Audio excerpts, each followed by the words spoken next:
Well, I was quite overwhelmed when I came here into the library, and I assume that everyone else who enters this place is as overwhelmed and as surprised as I was. For me, it has to be here is almost a religious experience or a spiritual experience.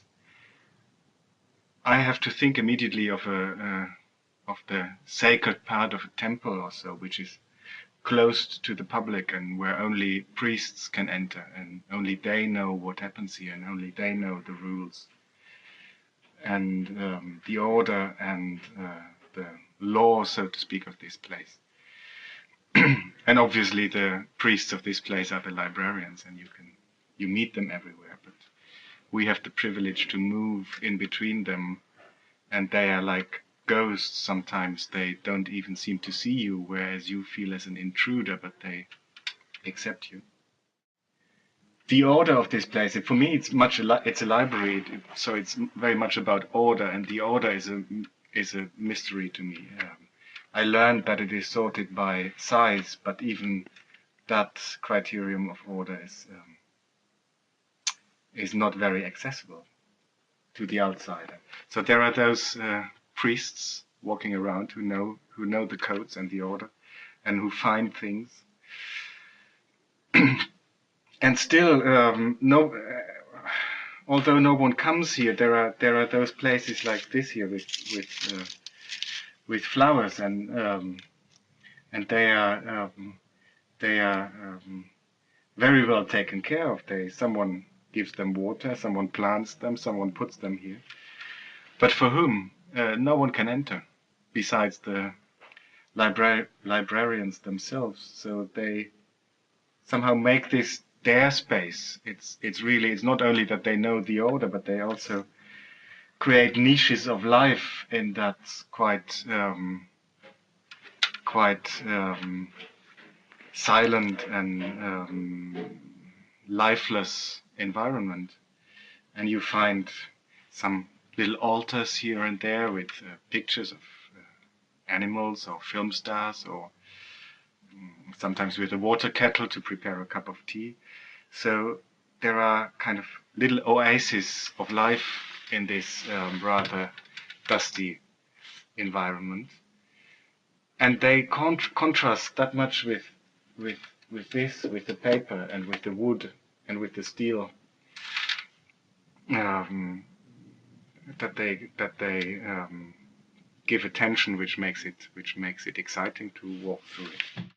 At the same time, the whole building is beautiful. It is a beautiful construction, and it's a shame it's a shame that no one can see it. Well, we are trying with this project, or Yevon and the team here is trying with this project to bring some of the beauty from this place to the outside, and we are obviously already in here. So maybe carefully in the future this place can be of more people, although I'm a bit afraid, as often when you disturb kind of a oasis, I'm a bit afraid that this place will not keep its beauty as it is now, with too many disturbing voices from the outside. So if you open it up, you have to be very, very careful to keep the aura as it is and keep it alive, and keep it in the spirit that you can feel here. It's really, really beautiful. Well, it's difficult to compare it with our library in Amsterdam, because our library is very, very small, and this library is enormous. We've been walking through these libraries for a whole day almost, and you keep discovering things, and probably you can keep discovering things for weeks and months. It's 3 million books or so, whereas our library is about a few thousand books.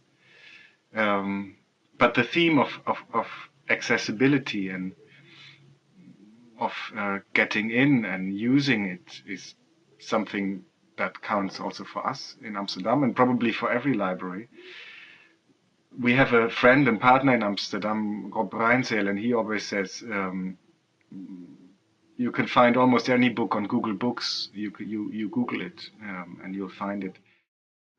So if you're in a place like this, which is real, browsing through all the titles means something completely different. It means an element of surprise, and it means inspiration, and it means also dreaming away a bit, and using your fantasy, and be open for something unexpected. And I think this is the real purpose of a library, really, to challenge you. It's not. I think it's not so much about searching; it's more about finding something. Because searching, the librarians are searching for you, and Google is searching for you.